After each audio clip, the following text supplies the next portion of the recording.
Good morning here in Berkeley and the San Francisco Bay Area.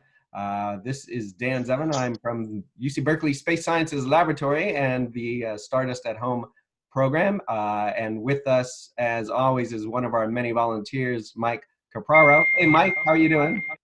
Pretty well, Dan. Are you gearing up for a big Thanksgiving? We're getting there. Yep. Good, good. Okay. But lots of people for you, or is it a big affair? Mostly just the kids, family, Okay. granddaughter. Good, good. Well, thanks for joining us. And I know he's with us in spirit, but our friend Augusto, who was the most recent finder of a particle, he has a ill family member, so we're sending him our best wishes and hope everything turns out okay. We know he can't join us today, but we're thinking of you, Augusto. And then regarding Augusto's particle find, we have Dr. Anna Butterworth from the Stardust at Home team. You're going to be talking about that particle today, is that correct? Yes, I'll give you a little update on Bianca. Okay, wonderful. We're looking forward to that. I see Robert's with us. Can you hear us, Robert? I can, yes, but I will be quiet. Oh, you don't need to be quiet. There's no reason to be quiet. Yeah, I do. I may even get rid of my mug as well. Okay. As most people know, Robert does a lot of the back end on the technical aspects of the Stardust at Home project, and we're always thankful when he can join us for these telecons. And then finally, the man in charge, Dr. Andrew Westphal. You're giving away the spotlight today, yeah? I am. Indeed, I am. Okay. Anything on the scientific front that we should be aware of that you'll be attending, or anything in the works that you might want to share with us? I'll mention a couple of things, but I can do that after Anna's given her presentation. So. Okay, that sounds great. Yep. All right. Well, yeah, today is you then, Anna, and let's turn it all over, and I'll mute everyone and then unmute you, and then you could begin your presentation. Okay, you can start sharing. I think you have slides, right? I do. I have one slide I'm going to share. Okay, yeah, you can bring those up. All right, hold on one second.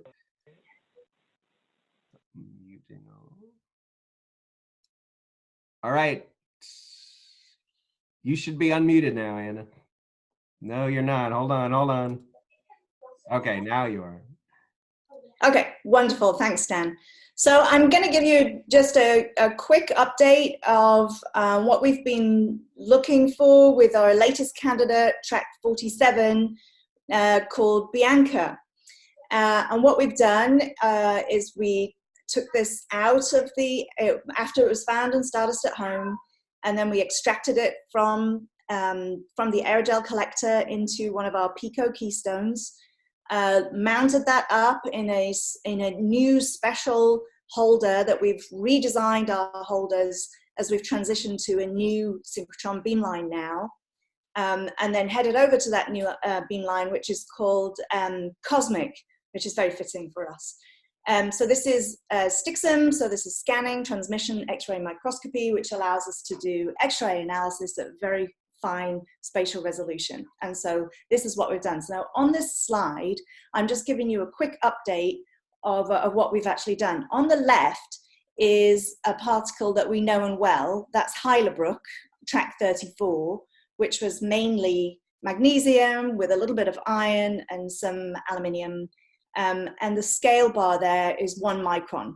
And I've put that in for comparison, and I've put them at about the same size. So the scale bars are about the same size. And on the right is track 47 called Bianca. And this is the little picture of the dark gray blob in the lighter gray background. So this is the particle in aerogel that we've found. And so we went in, the first thing you do is we go in and we check to see if it's actually a piece of spacecraft secondary impact. And so we check for aluminum metal, and it isn't. We checked for cerium, which is a test for the solar panels, and it isn't that either. And then we checked for the major cosmic mineral forming elements, magnesium and iron. It has definitely got plenty of magnesium in it, about the same amount that Heilbrook had. So this is actually very similar to the particle that we found before. Now for iron, we couldn't detect the iron, but that may be because because we've moved to a new beamline, it's actually a little bit less sensitive towards iron than the previous beamline that we used at the ALS before. So it's possible there might be a little bit of iron there. In fact, we would expect there would be a little bit of iron there, but at this moment in time, we can't say for sure. We can only put an upper limit on it, which is no more than 5% of the particle is iron. So from what we know so far, this is a majority magnesium-rich particle. It's about the same mass as Heilbrook is, and so now we have a total of 3 of these interstellar particles with really quite similar mineralogy. A magnesium-rich phase surrounded by the possibility of a little bit of aluminum and a little bit of iron. And that's what we have so far. So I'll stop there. That it's really just a very quick update to show you what we found. We're really confident that this is real as the other 2 particles that we found before that were very similar in composition. So I'll stop there. And do you want me to leave the screen up or switch back to faces and actually, if you could leave it up for a minute. Can you just re-explain? So Heilbrook has some aluminum. You found some aluminum in Heilbrook, correct? That's a very small amount. Now, the big difference between the first check that you do for aluminum is to check for aluminum metal. And we do that by, if we find aluminum, we do a spectroscopy on it, and we can tell the difference between metal aluminum and any oxidized aluminum there. So, sorry, my kids are in the background being a little bit noisy, kids. Excuse me. We like kids, it's okay. Yeah, so we checked for aluminum metal, and in both of these particles, there's no metal. But what we did find in Heilbrook was a little bit of oxidized aluminum. Actually, we think that it's in a mineral called spinel, and this spinel has magnesium in it as well. So it's a magnesium aluminum oxide in the case of Heilbrook. In the case of track 47, Bianca, we didn't detect any spinel, but it may be that the detection limit's just not, it's not sensitive enough to detect a tiny amount of spinel. Okay, so that aluminum in Heilbrook is not something that bothers you. You feel No, it's great that it's there. It's cosmic aluminum as opposed to spacecraft aluminum. Right. Yeah. And we know that because of what it is and how it's associated with the other elements there. The fact that it's there with the magnesium in the same phase as the magnesium, it just means that it's not from the spacecraft. Okay. Mike, I see you're taking notes as usual, and I know you pay particular attention to some of these details. Do you have any questions for Anna? Well, I'm curious what the next step is. Since the new beamline doesn't detect iron that well, is it still something you want to look for?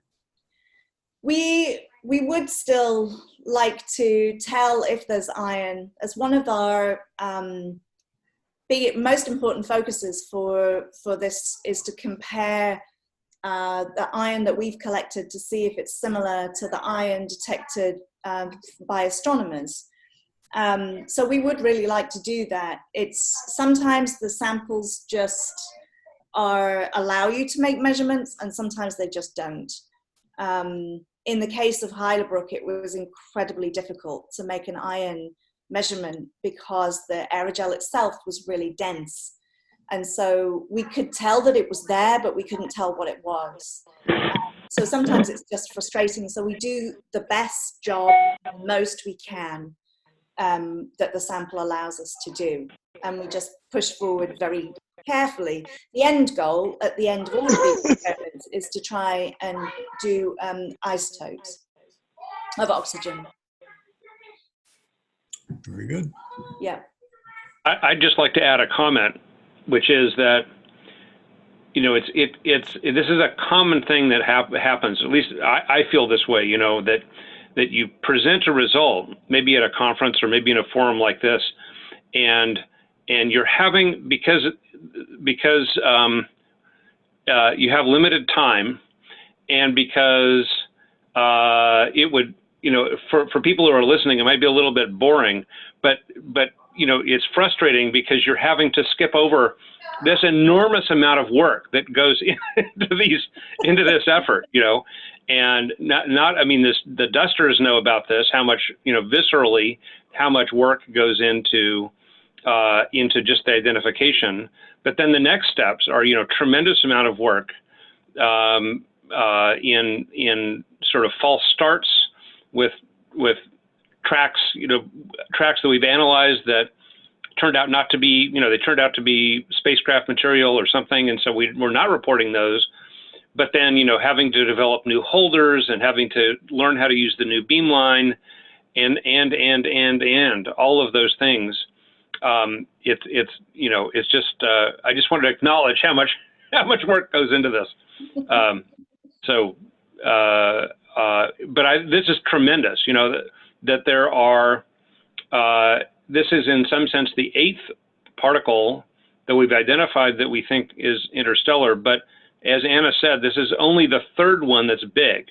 That's big and that we can analyze in the aerogel. There's track 30, track 30. So Orion, track 30, Heidelberg, track 34. There's track 40, but that one came in at such high speed that we don't have any composition measurement really on it at all. I mean, we have some upper limits, but they're not very meaningful because the particle essentially vaporized when it hit the aerogel. And so there may be some material in the walls, but we really couldn't tell. And so, so in some sense, this increases our inventory of really, really big, interstellar candidates by 50%. So it's great. And it's interesting that the composition is so similar, that the 3 large particles we found were all these magnesium-rich phases. Probably magnesium silicate in each case. The fact that they're all so similar, I think, is really interesting. The other thing I would add is that we would like to know about the iron, for example. And so one of the temptations is to put it into a fluorescence X-ray beamline, for example. That would have its challenges, certainly have its challenges, but the thing we have to also be careful with is, about anything we do, is that we want to minimize the risk to the tracks, because there's a tension between doing the analyses and getting more information. And of course, if we don't do the analysis, then what's the point of having them? But on the other hand, we also have to be super careful, because if we lose it, that's tragic. So so we're having to remember that these are samples that don't belong to us, but that belong to certainly the American taxpayer, but in some sense all of humanity. So it's it's very, very, we're always vividly aware of that. Has Bianca been announced to NASA in any official way, or at any conferences to the scientific community? Not yet, no. So I'm planning to present it at the Lunar and Planetary Science Conference in March. So we did these analyses. The first of these analyses was in April. So we missed the cycle for last year to present it at LPSC. So we will present it this time. You're hearing it first. Yeah, yeah. So that'll be the big unveiling, curtains drawn. That'll be the big unveiling, yeah. And then, of course, the paper to come out with it, yeah. And where is that meeting being held? That's in Houston. Okay. Always. In March. Always in Houston. Well, March. We need to get Augusto a cowboy hat for sure. That's for sure. Done. At the very least, he should get a cowboy hat for this article. And speaking of the dusters, I mean, what is the message for dusters? Keep on dusting, to focus on this or that. I know they want to continue to contribute and help you with finds like this, but yeah, what should they be thinking of right now? Well, I think that this underlines this discovery just in the last year, a decade after we launched the project, underlines the point that this is a long, deliberate, long project. And, I think that to the extent that dusters are interested in continuing to dust, that's awesome. And they should at the same time recognize that the bottleneck in our process at this point is in extracting and analyzing the tracks, because that's the slow part of the project. And unfortunately, that's just the way this project is going to go. So the results are going to go into a very long-term database of all of the responses that dusters have made to in the Stardust at Home search. At some point, we hope to get some new imagery from JSC, from Johnson Space Center, but that's not immediately forthcoming.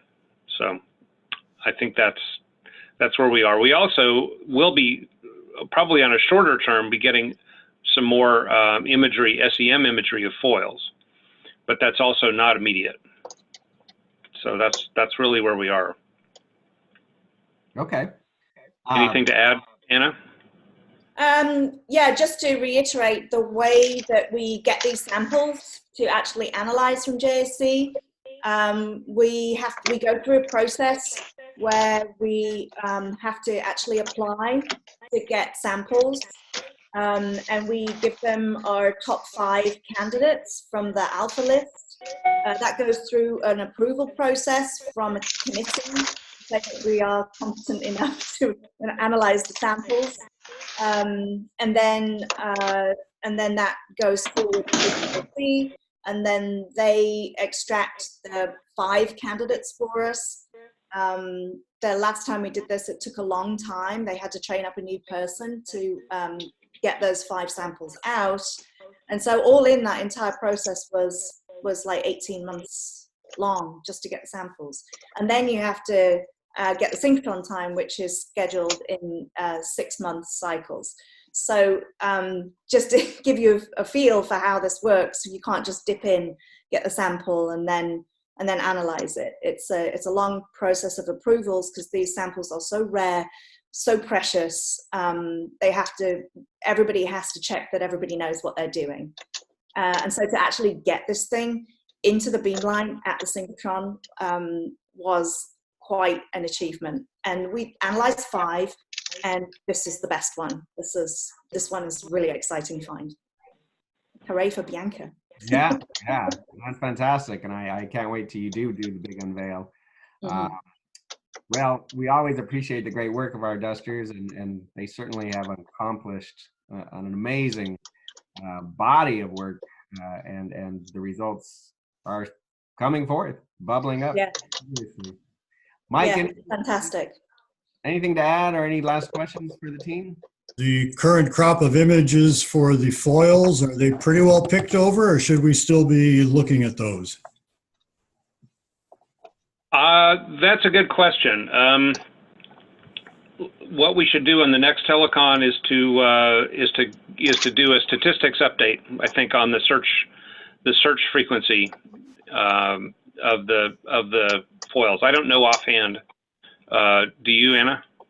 No, we'd have to go in and do a data deep dive, and we just do. Yeah, I was focusing on this sample for today, but that's a good idea from Andrew, to just do a deep dive for the next one and just give a statistics update.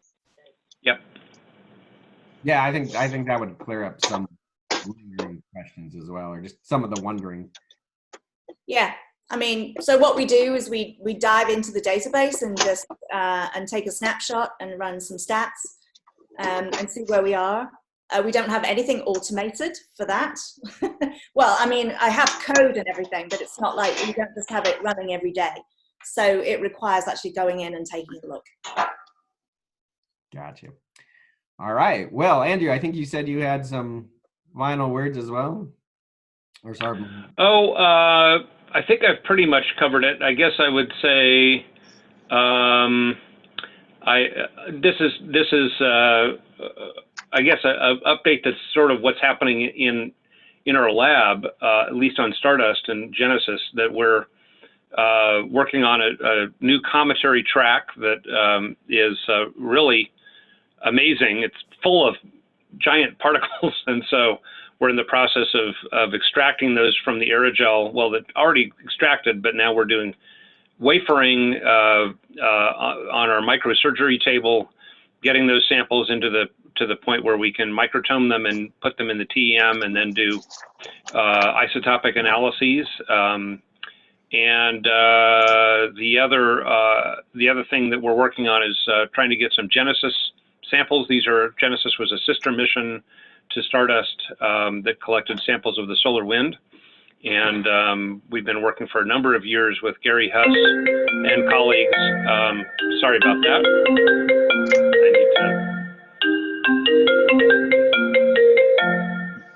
Sorry about that.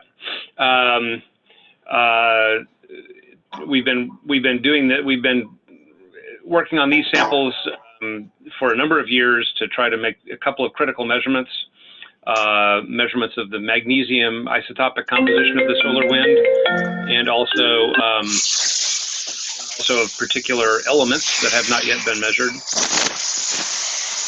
I have to say, kind of clever technique. And we're trying to get these done before the LPSC deadline, which is in early January. So that's kind of occupying our time. All right. Well, Yeah. we're having some strange audio today, and That was Yes, me. right. Did you turn on my microphone, Dan? yeah, maybe it's you. Yeah, it was. I like blaming you for everything, so Well, that's all right. I'll do I that. should take the blame for most things. Well, Andrew and Anna, thank you so much for these updates, and for keeping the Dusters apprised of all their great contributions, and that it's not all for naught, that it's really turning out some amazing results. And so on this Thanksgiving, we want to give thanks, and hope you continue to stay with us. Mike, please enjoy your Thanksgiving with your family. Yep, you also. It goes to everybody on the team and out there in the ether. Hopefully we'll see you all again next month. And yeah, thanks much, and we'll talk again another time. Okay. Great. Happy Thanksgiving. Happy Bye, Thanksgiving. everyone. Enjoy the holidays. Well, Bye-bye. Bye.